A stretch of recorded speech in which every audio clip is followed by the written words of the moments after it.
Então é esse mesmo que nós vamos cantar.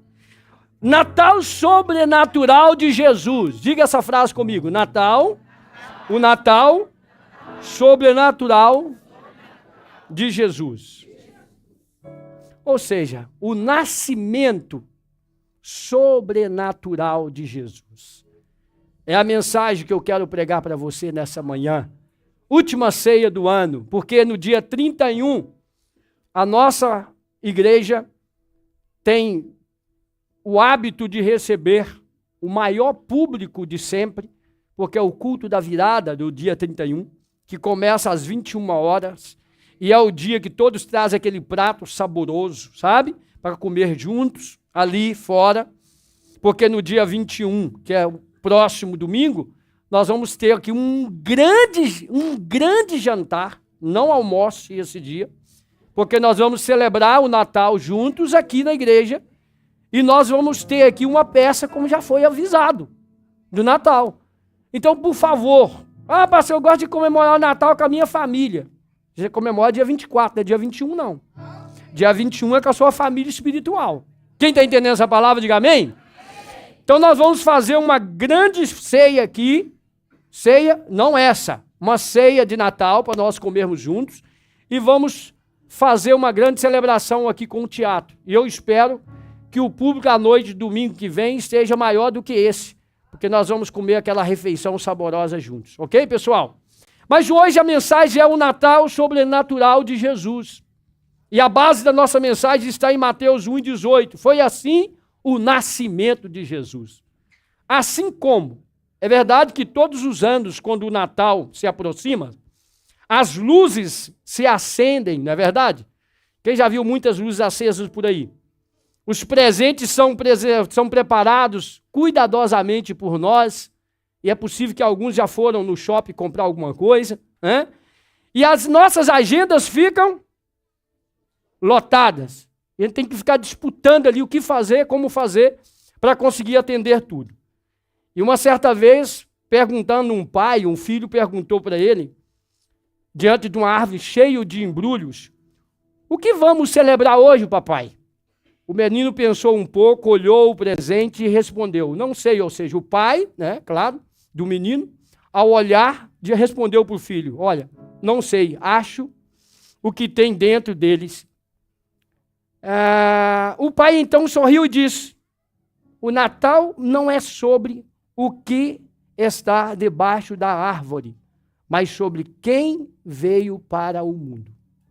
O Natal não é apenas uma data para dar ou trocar presentes. É, acima de tudo, a celebração da vinda do Salvador, do Deus que não ficou distante, mas escolheu nascer entre nós em simplicidade para nos trazer esperança, salvação e vida nova. Quem tem uma vida nova em Cristo aqui, diga bem. E é por isso que nós, né, cristãos, nós celebramos, nós fazemos desse dia um dia memorável, porque nós sabemos que isso para nós tem uma importância muito grande, porque nós tivemos a vida mudada por meio da vinda de Jesus ao mundo. Embora muitas vezes nós vemos N festas que dizem celebrar Natal, mas que nada toca no ponto central da festa, que é Cristo, né? Você vai ir em diversos lugares e vai ver coisas maravilhosas, lindas, como eu mesmo já vi esse ano. Coisas que encantam, que fascinam, que deixam você assim apaixonado, com tanta perfeição, com tanta beleza. Mas quando você tenta encontrar o sentido central daquilo que deveria estar a passar naquela apresentação, você não encontra. Por quê? Porque quem faz, quem prepara, ainda não encontrou aquele que é o sentido que o mundo precisa saber, Jesus Cristo. E nessa mensagem eu quero falar um pouquinho desse filho de Maria. A Maria Santa, a Santa Maria, não mãe de Deus, mas mãe de Jesus Cristo. Que isso, pastor? Que confusão é essa, sim? Mãe de Jesus, que se encarnou. Antes dela, ele já existia porque ele é Deus. Ele é o quê? Ele é o quê?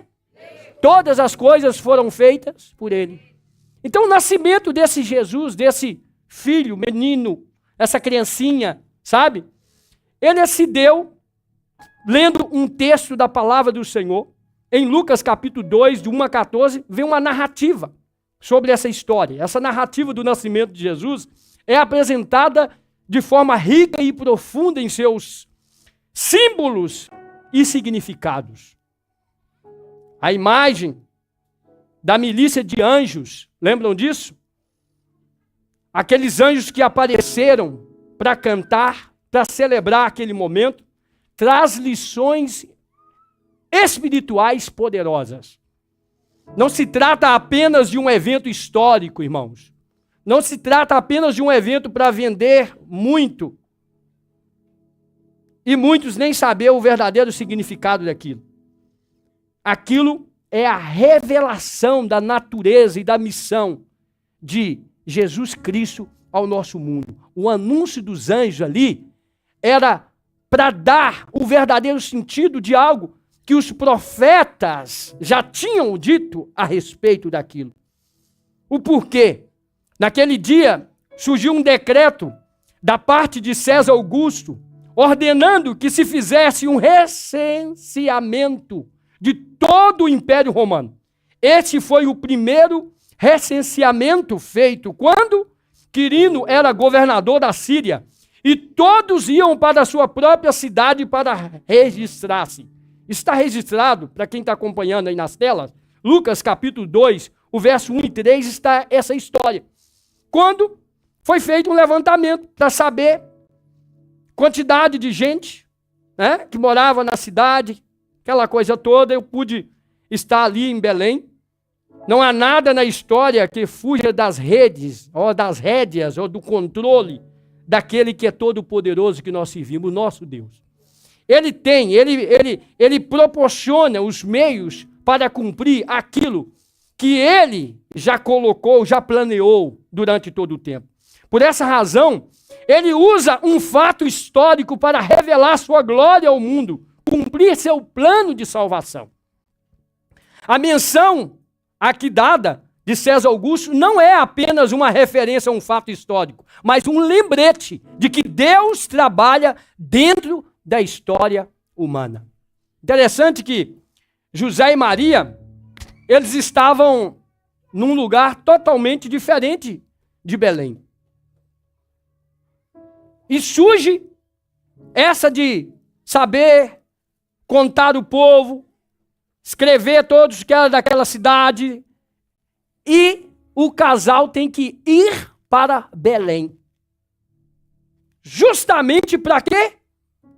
Para cumprir do jeito que a palavra de Deus, por meio dos profetas, já tinha dito. A humildade do nascimento, Miqueias, no capítulo 5, no verso 2, já falava, quando ele diz assim: Belém, lugar pequeno, e tu, Belém Efrata, posto que pequena entre os milhares de Judá, de ti me sairá o que há de reinar em Israel. Essa ligação com a humildade aqui, Belém era uma vila insignificante, até hoje. Quando eu estive em Israel um tempo atrás, você percebe que até hoje ainda não é grandes coisas. Né? É uma parte ali que faz parte da Palestina, separada por um grande muro, e quando a gente chega, sai da parte que pertence a Israel e entra nessa parte que pertence à Palestina, aquela cidade, você percebe ali uma diferença social muito grande. Eu tive a oportunidade de entrar em uma daquelas igrejas que você passa dentro de um lugar muito estreito e sai dentro de uma outra igreja, e lá tem uma parte que, segundo eles, a tradição diz que pode ter sido o lugar da manjedoura, onde Jesus nasceu. E a gente percebe a simplicidade disso. Belém era uma vila insignificante naquela época. O Messias não viria de Jerusalém, o centro político. Ele não viria de um lugar religioso, mas de um lugar humilde, de um lugar simples. Isso se cumpriu no nascimento de Jesus em Belém, em Mateus 2:1, como nós vimos aqui no texto que nós citamos agora há pouco. A forma como Jesus veio ao mundo é uma profunda lição de humildade para todos os homens. Diga lá, humildade. Diga forte, humildade. Nascer em uma manjedoura, em uma circunstância simples, revela a disposição de Deus para identificar com com os marginalizados, com as pessoas mais humildes. Então Deus escolhe isso a propósito. Deus escolhe isso ao seu querer. Observe que na cena do nascimento de Jesus, você vai ver que aparecem os pastores, né? Os pastores vistos como pessoas pobres, comuns naquela época. Eles aparecem em cena, muitas vezes desprezados naquela sociedade. Eles aparecem. E a escolha dos pastores como destinatários da primeira mensagem do Natal revela o que para nós? Revela que as boas novas são para quem? Para todos. Principalmente para os humildes, para os simples, para os pobres, para os necessitados. Então, o nascimento de Jesus, a vinda dele, foi para todos. Pobres, simples, ricos, toda a gente faz parte disso. Quem está entendendo, diga graças a Deus. Não apenas para poderosos, ricos, eles também fazem parte. O anúncio que traz alegria para todo o povo é uma grande novidade para aquela época. Né? Aquilo, a Bíblia vai dizer que aparecem em cena depois outras pessoas, que nós vamos ver em mensagens posteriores, mas que abrange todas as pessoas. Sabe por quê? Porque Deus é um Deus presente. Diga lá, Deus é um Deus presente. O anjo, aproximando-se dela quem? Maria, disse: alegre-se, agraciada, o Senhor está com você. Essa foi a palavra do anjo em Lucas, no capítulo 1, no verso 28. O Senhor está com você. Em Isaías, no capítulo 9, no verso 6, diz: Deus presente. É um Deus forte, porque um menino nos nasceu, e o seu nome será Deus forte, Pai da eternidade, poderoso, príncipe da paz. Essa ligação com o nascimento, a presença de Deus, não se manifesta em um rei guerreiro, mas em uma criança. Isso reforça que Deus está conosco. Em todo momento, Ele é essencial para a nossa vida. Ele mostra aqui, né, no nascimento de Jesus, com essa simplicidade toda, que é um Deus que Ele entra em todos os lugares. Quem crê nessa palavra, diga amém. Deus não está distante de você, sabe por quê? O próprio nome de Jesus é Emanuel. Que quer dizer, traduzido? Deus conosco. Emanuel, a virgem ficará grávida e dará à luz um filho, e lhe chamarão Emanuel, que significa Deus conosco. Então, o anúncio do anjo Gabriel no primeiro Natal nos ajuda a entender que o sentimento de medo será vencido pela força da fé. A força da fé. Fé. Quando o anjo disse a Maria, uau, tem que ter fé, irmão. Uma jovenzinha adolescente receber uma palavra dessa, que ela seria a mãe daquele que entregaria a vida para nos salvar, Jesus Cristo. Então, observe bem aqui como nós observamos: você está grávida e dará à luz um filho, e lhe porá o nome de Jesus. Ele será grande, será chamado Filho do Altíssimo. O Senhor Jesus, o Senhor Deus, lhe dará o trono do seu pai Davi, e ele reinará para sempre sobre o povo de Jacó. Ela ouve isso. E o seu reino jamais terá fim. Eu fico imaginando aqui, olha para mim, uma adolescente, uma jovenzinha ouvindo isso. ouvindo essa promessa maravilhosa. Perceba como o foco não foi Maria, não foi José, ou mesmo o nascimento da criança em si. A ênfase do texto é claro, o foco está na consolidação do reino eternamente na vida das pessoas. O foco era isso. Era Deus estabelecer e consolidar, ou seja, consolidar o reino dele na vida das pessoas. Deus não fará algo novo na sua vida apenas por fazer. Ele tem um propósito. Tem uma razão de ser. Ao invés de tentar fazê-lo se dobrar ao que você espera, ou até mesmo a sua própria vontade, Deus, ele tem um propósito. Ele tem algo. Ele tem o seu querer. É por isso que muitas vezes nós pensamos, até queremos algo de um jeito, e Deus diz, não, não é desse jeito, eu quero te dar de outro jeito. É por isso que muitas vezes quando nós queremos algo, e Deus diz, não, não vou te dar, e você não entende, é porque Deus quer te dar algo que é muito maior do que você está pensando. Você está entendendo? Maria estava noiva naquela época. Ela estava preparando para um casamento. Mas de repente Deus diz, não, você está grávida, você dará à luz de um filho. Então o anúncio feito por esse anjo aqui, nós observamos o sobrenatural de Deus ao fazer milagre acontecer. Ele faz coisa que aos meus olhos, aos seus olhos, não há possibilidade alguma. Ele pergunta, olha, para Maria. Ou seja, Maria pergunta para o anjo, né? Como acontecerá isso? Como isso acontecerá? Se sou virgem.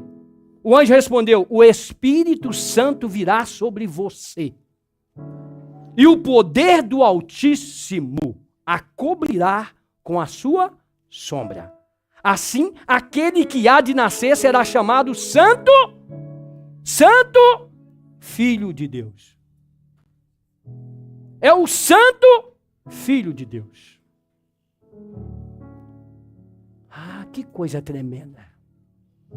Esse Filho de Deus. Veja também que o que acontece com a parenta dela, a Isabel. Quando sua parenta recebe o anúncio, já na velhice, aquela que, segundo o texto da Bíblia, as pessoas diziam, essa é estéril, essa não tem como gerar, não há possibilidade nenhuma. Mas aí você vai encontrar um texto em Lucas, no capítulo 1, no verso 36, que diz, para Deus, nada é impossível. Para Deus não há impossibilidade. Talvez você está ouvindo essa mensagem nessa manhã, em algum lugar, e quem sabe você está enfrentando algo que alguém disse, não tem jeito. Mas essa foi a palavra do Senhor. Para Deus não há impossível. Não existe impossibilidade para o Deus que nós servimos. Veja também o que aconteceu com ela. Ela acreditou. E foi por isso que veio João. Para quê? Para preparar o caminho daquele que seria apresentado à humanidade naquele dia. Então, queridos, creia, espere o milagre, pois Deus trabalha e age no sobrenatural. Deus não é como eu e você, que olhamos as coisas com um olhar limitado. Para Deus não há limitação. Ele é um Deus todo poderoso. Quem crê nessa palavra, diga graças a Deus. Então o que eu e você precisamos fazer? Nós precisamos simplesmente obedecer aquilo que Deus pediu para que façamos.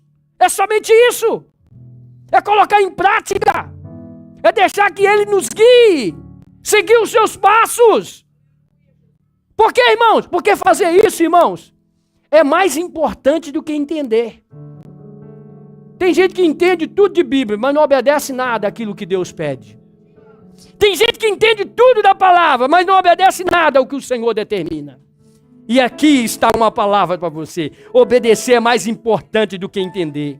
Olha o que Maria responde: sou serva do Senhor, que aconteça comigo conforme o quê? Conforme o quê? A tua palavra. Que aconteça comigo conforme a tua palavra. Então o anjo voltou, entregou a missão e foi embora.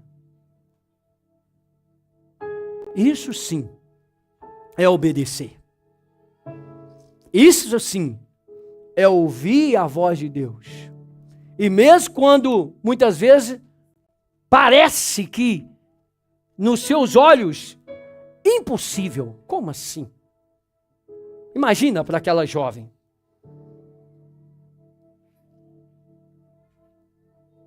Isabel declarou: bendita é você entre as mulheres, e bendito é o filho que você dará à luz.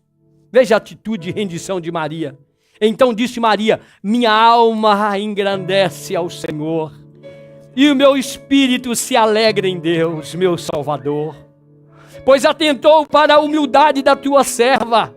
E agora em diante, de agora em diante, todas as gerações me chamarão uma mulher feliz, uma mulher bem-aventurada, a escolhida do Senhor. Uma mulher com as suas limitações, uma jovem com as suas limitações, com as suas dificuldades, com a sua simplicidade, mas o Senhor fez isso, porque Deus faz, e quando Ele escolhe, está escolhido. Em Provérbio 3:34 diz assim: certamente Ele zomba dos zombadores, mas dá graça aos humildes. Vale a pena ser humilde. Quem crê nessa palavra, diga amém. Maria reconhece Jesus como seu Salvador. Achei engraçado que esses dias atrás eu vi uma reportagem dando muita ênfase ao líder principal da Igreja Católica, porque ele dizia assim: olha, nós precisamos venerar e chamar a atenção somente a interceder somente o Salvador Jesus, viu? Aí muitos adoradores de Maria, mundo afora, ficou bravo. E eu estava lendo os comentários: como assim? Esse Papa está ficando maluco? Falar uma coisa dessa? Porque ela é mediadora também. Ela pede. Não, irmãos. Ela reconheceu Jesus, o seu Salvador. Quem está entendendo essa palavra, diga graças a Deus. Então aqui nós vemos o motivo pelo qual sempre é possível ver antes de crer. É simples. Jesus disse que os bem-aventurados são os que não viram e mesmo assim decidiram crer. Ela tomou posse daquela palavra. Ela aceitou, ela assumiu. E ela disse: é o meu Salvador. Já a partir daquilo.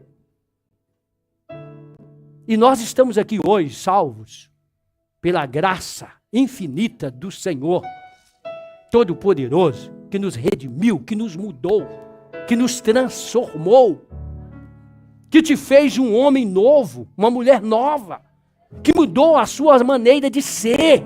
Sabe por que você hoje renuncia todas as práticas pecaminosas? Sabe por que você jogou isso tudo fora? Por causa de Jesus na sua vida.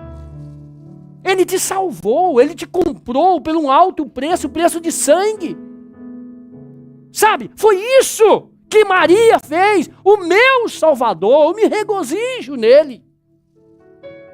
Ela entende o propósito do Senhor. Então eu concluo essa mensagem dizendo que a essência aqui dos anjos e a identificação de quem é Jesus, Ele é o Salvador. Diga lá, Ele é o Salvador. Diga lá, Ele é o Salvador. O Cristo, o Senhor, o Cristo, o enviado de Deus, o Senhor da minha vida.